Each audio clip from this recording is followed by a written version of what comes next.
Hello again, and welcome back to week 8 of year 2 of the Religious Education Initiative. This is day 3. We're continuing our way through the Gospel of Mark. So last time we saw the Lord call Levi to be one of his disciples, and then he began to have conflict with the religious authorities about how his disciples were not fasting and behaving in the way that the Pharisees thought that they should. Now this sort of conflict will continue in today's passage, as the Lord heals on the Sabbath day, and the Pharisees criticize him for doing work on the Sabbath day, the seventh day of the week, on which God rested at the creation, and on which the Hebrew people were commanded to observe a strict rest in the law of Moses.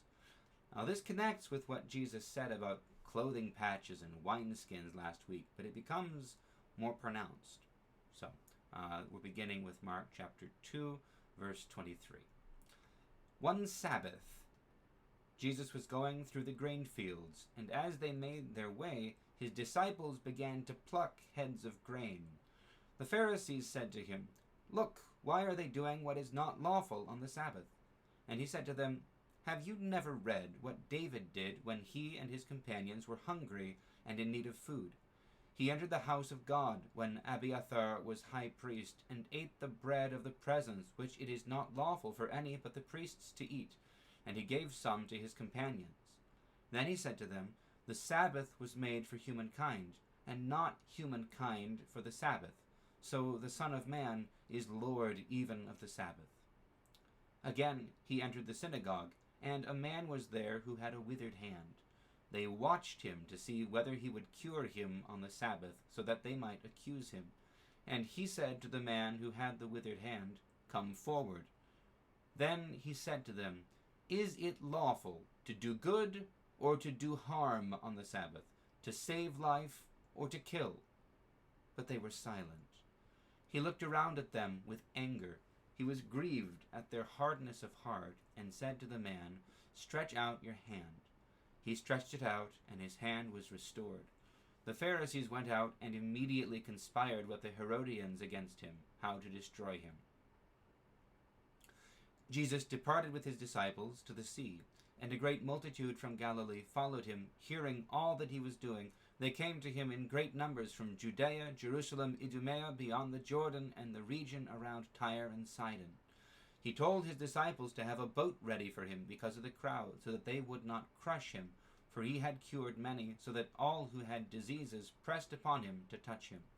Whenever the unclean spirits saw him, they fell down before him and shouted, "You are the Son of God." But he sternly ordered them not to make him known. Now there's a lot we can say about why the evil spirits are proclaiming him as the Son of God, and why he's telling them to be quiet. There are a number of ideas about this, but for now, let's set that aside. We'll see this again. Let's talk about what's going on with the Sabbath day. We remember that God commands the people to honor the Sabbath day, to keep it as a day of rest. And they weren't to do work, they weren't to go out and collect food on that day. They were supposed to have food, when they were in the desert, we might remember from last year, the manna was given to them on the 6 days, and on the 6th day, the day of preparation, the day before the Sabbath, they were given a double portion of the manna, enough to last through the next day. So it's clear that God doesn't want people doing normal work on the Sabbath day. It's also clear he doesn't want them to go hungry. So right now, they're walking through a field of grain on the Sabbath day, probably on their way to the synagogue, and the disciples, as they walk, they just collect some fragments of grain in their hand. They, rub the husks off, and they're chewing on the grain. It's hardly a snack. It's just a little bit of, if you've ever walked in a field and pulled a sprig of grass and chewed on it, it's not really work. It's almost just so the mouth can have something to do. A little bit of flavor, a little bit of mouth motion and the Pharisees begin criticizing this. And Jesus says, listen, he quotes the scripture. He points out to them this time when David, who was righteous, who was pleasing to God, who was called pleasing to God throughout the Old Testament, despite even much, much greater sins than this. But he reminds them that David went to the tabernacle and was given and ate the bread which was set aside only for the priests. So it was not lawful for him to have it because he was hungry, and God cared for him in this way. So he says, when you take the Sabbath day and you make it this absolute rule that cannot be broken, and you're so strict about how you interpret it, you're making it as though God made us for the sake of obeying this law. But he says it's exactly the other way around.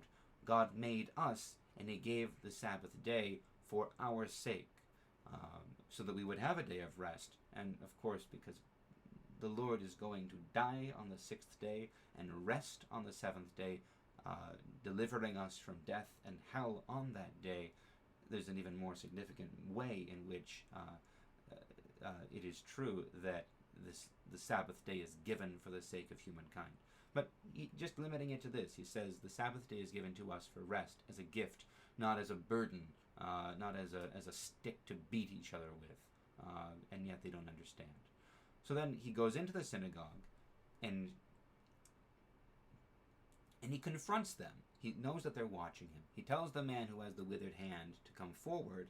He asks them, what are we supposed to do on the Sabbath day? What does the law say?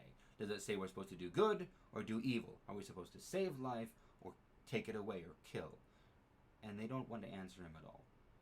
And it says he's grieved at their hardness of heart. Their hardness of heart, both because they're being so legalistic and insistent that their way is the only way to understand it, and also their hardness of heart because they're not listening. He's preaching to them, he's teaching them from the law, from the scriptures. He's teaching them that their understanding is wrong, and they're refusing to listen because they have an idea, and they're convinced that they're right, and effectively no argument matters. Jesus is wrong because he disagrees with them, not because he disagrees with the scripture. Of course, he couldn't disagree with the scripture. He gave the scripture, but they're unwilling to listen. This is an important thing for us to notice, because Jesus isn't saying anything goes. He's saying discern the point. Pay attention to the purpose.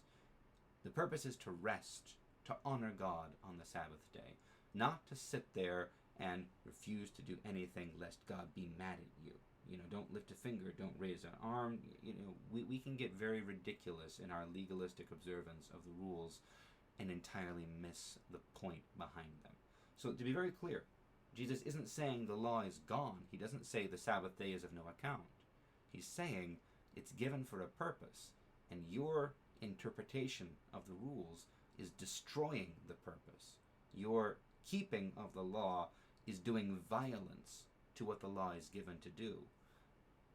And this is a good thing both for us to recognize and understand, and for us to realize in our own lives, because the church gives us many rules and guidelines as well. And it's very, very easy for us to get consumed with keeping them in every little detail. Fasts. People love to come and ask the priest how they should fast, what the exact rule is. But the point behind the fast is clear, that we set aside the things of this world and we dedicate ourselves to God. And very often, the strictness, the legalism, the exactness with which we try to keep the fast prevents us from coming closer to God. We're so consumed with the rules and doing it exactly like Yaya taught us, or whoever taught us, that we are no longer able to see the love and the call of God to us to be transformed, to be healed, to be united with him, to receive the peace that surpasses understanding. So this is the big point that we need to take away from this passage. And then to recognize that, yes, Christ has authority over the demons, and that these particular evil spirits, these particular unclean spirits, they're calling him the Son of God. And he tells them to be quiet, and he casts them out. this matters. We'll see it again down the road, but we're not going to talk about it more today. So call that a teaser if you wish. If you wish. For now, we'll wrap up for week 8. God bless you all. Have a wonderful evening. We'll see you. Well, wonderful day, evening, whenever you watch this. And we'll see you next week. God bless you.